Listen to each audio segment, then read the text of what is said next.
गिरीश महाजन रवाना झाले नाशिकला. एक लक्षात घ्या, विधान परिषदेच्या निवडणुका या काही सरळ मार्गाने होत नाहीत. या काही फार मोठं महाराष्ट्राची सेवा करायची आहे, राष्ट्राची सेवा करायची आहे, समाजाची सेवा करायची आहे म्हणून कोणी 50-50, 100-100 कोटी रुपये खर्च करत नाही. हे मी स्पष्ट बोलतो. आणि एवढे प्रचंड प्रमाणात पैसे खर्च करून जे सेवा करायला जात आहेत त्या सेवेमागचं इंगित सगळ्यांना माहीत असतं काय सेवा आहे ती. ज्याच्याकडे पैसे आहेत मतदार विकत घेण्यासाठी तोच ही निवडणूक चांगल्या प्रकारे लढू शकतो. कार्यकर्त्यांची ही निवडणूक राहिलेली नाही. कार्यकर्त्यांची निवडणूक राहिली आहे का? अजिबात नाही. त्याच्यामुळे ह्याच्यावरती आता कोण संकटमोचक, कोण अमुक मोचक, हे काय राहिलं? कसले संकटमोचक की माझ्या माणसाला निवडून आणायचं आहे, तू 100-150 कोटी रुपये खर्च करणार आहे, तो मतदारांना 5-5, 10-10, 20-20, 25-25 लाख रुपये देणार आहे. मतदार दोघांकडून पैसे घेतील, तिघांकडून पैसे घेतील आणि आपली पुढल्या 5 वर्षाची बेगमी करतील. याच्या पलीकडे ह्या निवडणुकांना आता अर्थ राहिला नाही. ज्या विधान परिषदेमध्ये एकेकाळी आचार्य यात्रे, बरं का, आचार्य यात्रे, ग. माडगुळकर, नाधू महानोर, असे अनेक, विठ्ठलराव हांडे, असे अनेक मोठे मोठे, माननीय शरद पवारसुद्धा त्याच्यामध्ये होते, उद्धव ठाकरे होते, असे असंख्य ताकदीची आणि अभ्यासू माणसं या वरच्या सभागृहात जात होती. आता त्या सभागृहाचं डम्पिंग ग्राउंड झालेलं आहे. हे दुर्दैवाने म्हणावं असं वाटतं. ज्या प्रकारे निवडणुका सुरू आहेत आत्ता आणि यापूर्वी झाल्यात, ते निकोप लोकशाहीचं लक्षण नाही आहे, अजिबात नाही आहे. नाशिकमध्ये काय होणार? नाशिक आमचा उमेदवार नाही आहे. आता नाशिकमधली जी लढाई आहे ही महायुतीमध्येच होणार आहे. ज्याचा भाव जास्त, ज्याचा रेट जास्त, ज्याचा शेअरचा भाव जास्त, तो निवडून येईल. मग संकटमोचक त्याच्यामध्ये काही करू शकत नाही पैशाच्या. तुमच्या नगरसेवकांना तुम्ही काही सूचना दिल्या की नगरसेवक बघा, आमचे नगरसेवक विचारून निर्णय नाही, या संदर्भात शिवसेना पक्षप्रमुख उद्धव ठाकरे हे लवकरच निर्णय देतील. हा निर्णय फक्त नाशिकपुरता आहे का? अनेक भागामध्ये अशा प्रकारचा निर्णय, भले आमचे 10 मतदार असतील पण आम्ही त्यांना एक भूमिका घ्यायला सांगू. नाशिकमध्ये आम्ही सगळे मिळून साधारण 58, 59, 60च्या आसपास आहेत असं मला काल कळलं. मी काय या संपूर्ण प्रक्रियेमध्ये मुद्दाम पडलो नाही. त्याच्यामुळे आता पाहू आम्ही. पण नाशिकमध्ये तुमच्या पक्षात शेवटच्या क्षणापर्यंत घोळ दिसून आला. उद्धव ठाकरेंपर्यंत काही उमेदवारांनी प्रत्यक्ष स्वतः संपर्क केला, उमेदवारी भरण्यासंदर्भात इच्छा व्यक्त केली. गीते असतील किंवा मग अनिल पाटील, अनिल कदम, आणि त्यांनी अखेरच्या क्षणी अर्जच भरला. पक्षामध्ये या संदर्भात माझ्या माहितीप्रमाणे नाशिकमध्ये कोणाला उमेदवारी द्यावी आणि कोणी लढावं या संदर्भात कोणताही निर्णय झालेला नव्हता. ज्याची इच्छा असेल त्यांनी लढावं ही भूमिका होती. आणि त्यानुसार जर कोणी स्वइच्छेने उमेदवारी अर्ज घेतला असेल तर तो त्यांचा प्रश्न होता. याच्यामध्ये उद्धव साहेबांना उगाच आणण्याचं काही कारण नाही. नाही, पण जे उमेदवार आपण बघतो आहोत, प्राजक्त तनपुरे, एके दिवशी ते प्रवेश करतात, दुसऱ्या दिवशी त्यांची उमेदवारी. भारतीय जनता पक्षाला लाज वाटली पाहिजे. बघा, हे जे उमेदवारांची आपण नावं घेत आहे त्यांना उमेदवारी देण्याबाबत ज्यांनी दिली, हे फार नैतिकतेचा टेंबा मिरवणारे जे जगातले सगळ्यात मोठे राजकीय पक्ष आहेत त्यांना लाजा वाटल्या पाहिजेत ना. की आपण कालपर्यंत ज्या माणसावरती आरोप केलेत, त्यांच्या कारखान्यावर, त्या व्यक्तिगत, ते कोर्टात जात होते, कोर्टात चक्रा मारत होते, त्यानंतर तुम्ही त्यांना विधानसभेतून माघार घ्यायला लावलं. हे दबावाचं राजकारण आहे. पण दबावाचं राजकारण जरी असलं तरी आपण एक विचारधारा सोडून दुसऱ्या विचारधारेत जेव्हा प्रवेश करतो तेव्हा त्या प्रवेश करण्याला सुद्धा लाज वाटली पाहिजे आणि त्यांना आपल्या प्रवाहात घेणाऱ्यांना सुद्धा लाज वाटली पाहिजे. हे माझं काय म्हणणं आहे. प्राजक्त तनपुरे यांचं सगळं आयुष्य हे काँग्रेस विचारधारेमध्ये गेलं. अशा अनेक लोक आहेत. उद्योगपतींची मुलं, ठेकेदारांची मुलं, यांना तुम्ही विधान परिषदेमध्ये पाठवता. लाजा वाटत नाही का तुम्हाला? असं काय त्यांनी सामाजिक कार्य केलं आहे मोठं? कोणी असतील ते, मी असं म्हणत नाही की मी नावं घेत नाही कोणाची, पण आमच्यासारखे राजकीय कार्यकर्ते जे आहेत एका विचारधारेला चिडकून राहिले, काही मिळवागं, असं आमच्यासारखे हजारो लाखो लोक या महाराष्ट्रामध्ये आहेत. हां, पण तुमच्याकडे फक्त संपत्ती आहे, इस्टेटही आहेत, पैसे आहेत, म्हणून तुम्हाला विधान परिषदेमध्ये आणायचं. अशा प्रकारे ही विधान परिषद आणि राज्यसभा नसलेली बरी, असं मला अनेकदा वाटतं. अवमूल्यन होते झालेलंच आहे. हे कोणी केलं? हे सुरुवात कोणी केली? सुरुवात कोणी केली असली तरी त्याचं पूर्ण अधपतन हे भाजपच्या काळात झालं. भाजपच्या काळात झालं.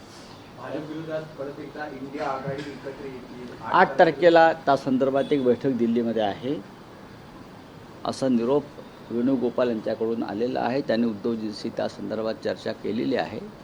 आता त्याचं नियोजन कसं काय करायचं ते आपण आम्ही पाहू नंतर. उद्धव ठाकरे स्वतः उपस्थित आता बघू, आज त्यांची आणि माझी भेट आहे. आम्ही चर्चा करणार आहोत सगळे मिळून, आणि मग त्यानुसार आम्ही निर्णय घेऊन आपल्याला कळवू. 6 तारखेला कॉक्रोच जनता पार्टीचे एक आंदोलन आहे. सोनम वांगचूक इतर काही लोक सपोर्ट करतात. आपला पक्ष सपोर्ट करणार काही हा एक स्वतंत्र बघा, कॉक्रोच जनता पार्टी हे एक स्वतंत्र पक्ष आहे किंवा स्वतंत्र संघटना आहे. चळवळ, ती एक मुवमेंट आहे, ती एक चळवळ आहे.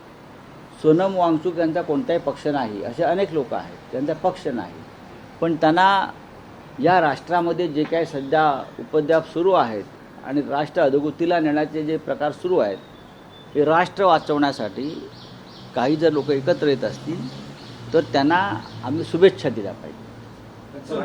म्हणजे या चळवळीला पाठिंबा, थेट म्हणजे पाठिंबा आहे. मी असं म्हणतोय की ज्यांना हे राष्ट्र वाचवण्याची मनापासून इच्छा आहे त्यांनी अशा प्रकारच्या चळवळींना शुभेच्छा दिल्या पाहिजे. पण वैयक्तिकरित्या कोणी जाणार आपलं? पाहू ना, पक्षात चर्चा होईल, पाहू. जर असं आहे की मुळात हे त्यांचं आंदोलन आहे, आधी त्यांना करू द्या. त्याचं राजकीय व्यासपीठ होता कामा नये, गोंधळ होता कामा नये. असंच एक आंदोलन 2014च्या आधी अण्णा हजारेंच्या अण्णा- माध्यमातून अख्ख्या देशाने बघितलं होतं. अण्णा हजारेंनी दिल्लीत जाऊन या धुरळांना पाठिंबा द्यावा, आम्ही स्वागत करू. अण्णा हजारेंनी राळेगणमधून उठावं आणि दिल्लीत जंतर-मंतरला जाऊन हे जे तरुण मुलं जमणार आहेत त्यांना आशीर्वाद द्यावेत, काही हरकत नाही. साहेब, देशात एक मोठी घटना पश्चिम बंगालमध्ये महाराष्ट्र पॅटर्न आपल्याला बघायला मिळतो आहे. तिथे तृणमूल काँग्रेसची सूत्र ही ममता बॅनर्जीकडून सुटत आहे, त्यांच्या हातातून जात आहे, आणि सेम जे महाराष्ट्रात घडलं, शिवसेनेच्या बाबतीत असेल किंवा एनसीपीच्या बाबतीत असेल, तेच सगळं आता पश्चिम बंगालमध्ये पुन्हा पाहायला. हा देशभरामध्ये एकपक्षीय राजकारणाचीही त्यांनी केलेली मुहूर्तमेढ आहे. या देशामध्ये फक्त आमचाच पक्ष राहील, आमचाच पक्ष राज्य करेल, कोणताही प्रादेशिक पक्ष किंवा इतर अन्य पक्ष राहणार नाही. या दृष्टीनं त्यांनी महाराष्ट्रामध्ये हिंदू हृदय सम्राट बाळासाहेब ठाकरे यांची शिवसेना फोडली. पैशाच्या आणि निवडणूक आयोगाच्या आणि सुप्रीम कोर्टाच्या ताकदीवर. त्यानंतर शरद पवार साहेबांचं राष्ट्रवादी काँग्रेस तोडली. त्याआधी पासवान यांचा पक्ष जनशक्ती पार्टी तोडण्याचा असाच प्रकारे प्रयत्न झाला. आणि आता सगळ्यात महत्त्वाचं राज्य असलेल्या पश्चिम बंगालमध्ये आधी गैरमार्गाने निवडणुका जिंकल्या.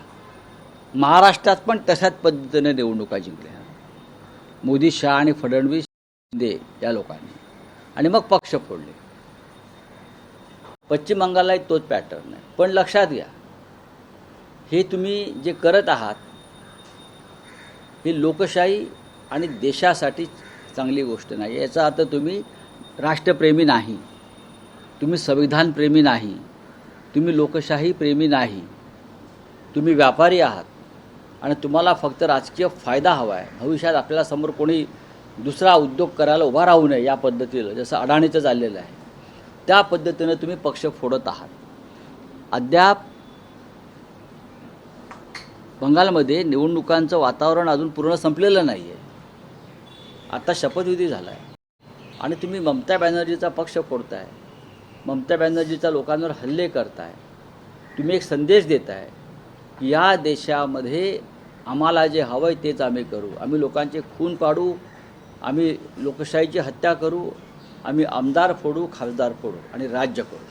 नाही, पण रावसाहेब, तर फुटणाऱ्या 60 आमदारांचं म्हणणं किंवा आक्षेप हा ममता बॅनर्जींवर नाही तर अभिषेक बॅनर्जींवर आहे. हे 60 आमदार मी डोळ्याने पाहिलं, एकाला मी व्यक्तिशः ओळखतो, हे मी माझ्या डोळ्याने पाहिलं, हे अभिषेक बॅनर्जीचे पायाला हात लावून आशीर्वाद घेत होते.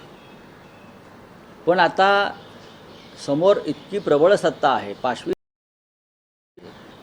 ईडी, सीबीआय, CIDच्या धमक्या दिल्या जात आहेत, कारवाया थांबवू असं आश्वासन दिलं जात आहे.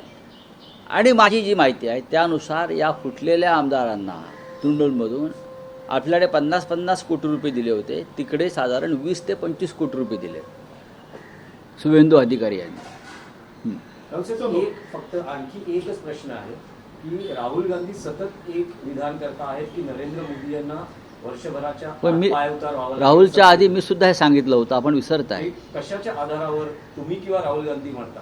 हे मी सातत्यानं सांगत आलो की या वर्षभरामध्ये पुढल्या नरेंद्र मोदी सत्तेवर राहतील जाग आणि देशातलं चित्र मला दिसतंय, अस्वस्थता दिसते. कधीही बंडाची ठिणगी पडेल जनतेमध्ये आणि लोक रस्त्यावर येतील, लोकांचे खायचे वांदे होणार आहेत, अशा प्रकारचं आर्थिक स्थिती देशामध्ये दिसते मला. हे तुम्हाला पण सांगतो पत्रकारांना, लक्षात घ्या. ममता जी की पार्टी नहीं टूट रही है, ममता जी की पार्टी को तोड़ा जा रहा है. कौन है पार्टी तोड़ने वाला नेता, आपको मालूम है? उनकी उम्र आपको मालूम है? वो लड़का हमारे साथ राज्यसभा में था, उस ऋतुवर्ण बैनर्जी वगैरह नाम है उसका, 1-1.5 साल के लिए था. उसमें उतनी हिम्मत नहीं है पार्टी तोड़ने की, मैंने देखा है उसको. उसके पीछे अमित शाह और शुभेंदु अधिकारी है. पैसे का खेल है. और जो विधायक टूट रहे हैं, जो आंकड़ा है, वो क्षमता तोड़ने की उस लड़के में नहीं है जो उनका नेता बन गया है. वो क्षमता उनकी नहीं है. उनके पीछे अमित शाह, जो महाराष्ट्र में हुआ, एकनाथ शिंदे के पास 8 विधायक थे. अमित शाह जी ने खुद फोन कर भेजे सूरत में, प्रवीण जी ने भेजे, आप जाइए, ये मेरा आदेश है, नहीं तो आपके घर में ईडी सीबीआई आ जाएगी. पश्चिम बंगाल में यही हो रहा है. मैं इतना ही कहता हूँ. लेकिन ये खेल बीजेपी को महंगा पड़ने वाला है और उसमें देश भी खत्म हो जाएगा. तो जनता पार्टी 6 तारीख को एक मोर्चा निकालने वाली है, क्या लगता है आपको कि मोर्चा निकल? देखिए, ये एक आंदोलन है, ये एक मूवमेंट है, ये एक सत्याग्रह है, और लोकतंत्र में इस प्रकार का आंदोलन का अधिकार सभी को है. मैंने सुना है कि कांग्रेस पार्टी के जो संस्थापक हैं वो विदेश से दिल्ली में आ रहे हैं और 6 तारीख को जंतर मंतर पर उनका आंदोलन है. जिसको भी देश के प्रति प्रेम है, देशभक्ति है, देश को बचाना है, लोकतंत्र को बचाना है, वो चाहे किसी भी पार्टी के हो, उस आंदोलन में सहभागी होकर देश की असली ताकत मोदी, शाह और उनके सरकार को दिखानी चाहिए. सर, क्या आप उस आंदोलन में आप जाओगे? क्या मैंने क्या कहा कि नॉन पॉलिटिकल आंदोलन है. सबसे पहले उनको अपना काम करने दीजिए, बाद में हम देख लेंगे. तो अन्ना हजारे आपको लगता है? अन्ना हजारे जैसे लोगों ने ये जाकर आशीर्वाद देना चाहिए. शुरुआत इस प्रकार के आंदोलन की, तो अभी आपको लगता है कि देश खतरे में है, तो अन्ना जी ने जाकर जंतर मंतर, इधर जो युवा पीढ़ी वहाँ जमा हो रही है, वहाँ जाकर उनको आशीर्वाद देने का काम अगर अन्ना हजारे करते हैं तो बहुत बड़ी बात हो जाएगी. चलिए. महायुतीमध्ये खरं तर धुसफूस पाहायला मिळते. दोन्ही आमदारांनी, सत्तार असतील किंवा महेंद्र दळवी असतील, यांनी आपल्या मुलांचे अर्ज मागितलेले, मात्र नाराजी अत्यंत आहे. एकूण महेंद्र दळवी यांच्या पोस्टमध्ये बघा, एक प्रश्न असा आहे, हा त्यांचा व्यक्तिगत प्रश्न आहे, त्यांच्या पक्षाचा. त्यांच्या पक्षातल्या एखाद्या व्यक्तीने काय केलं त्याच्यावरती उत्तर देण्यासाठी आम्ही नाही आहोत. नाही, रावसाहेब, एक महत्वाचं होतं, मध्ये तुम्ही परवा दिवशी विधान केलं होतं की ज्यांना पश्चाताप होतो आहे त्यांनी परत यावं, तर त्याचेही पडसाद उमटलेले आहेत. अनेक शिंदे गटातल्या आमदारांचं म्हणणं आहे की काही होऊ शकतं का किंवा तशी चाचपणी दिसते आहे. हे माझं- तुमचं आवाहन काय होतं नेमकं? माझं विधान नाही, मला प्रश्न विचारला. येस पण त्याच्यावर तुमचं मला विधान- प्रश्न काय विचारण्यात आला की असं काहीतरी आम्ही ऐकलंय की 2 पक्ष एकत्र होत आहेत. त्याला माझं उत्तर आहे ही बातमी चुकीची आहे. अशी कोणतीही क्रिया प्रक्रिया नाही. कोणाच्या मनात असं असेल की आम्ही चूक केली, आम्ही पश्चाताप केला, आम्ही महाराष्ट्राशी बेईमानी केली, आम्ही बाळासाहेब ठाकरे माननीय हिंदुहृदय सम्राट यांच्या विचाराशा आणि भूमिकेशी आम्ही प्रतारणा केली, असं जर कोणाला पश्चाताप होत असेल तर त्यांनी मातोश्रीवर यावं, माननीय उद्धव ठाकरे साहेबांशी चर्चा व्हावी आणि त्यातून मार्ग निघेल, एवढंच मी सांगतो. नाही, पण तुमच्या पक्षाचे एक नेते अंबादास नाही, मला असं माहित म्हणतात. नाही. नाही, बघा, ही दोन पक्षाची सेना- भूमिका नाही. 2 सेना एकत्र आल्या पाहिजे.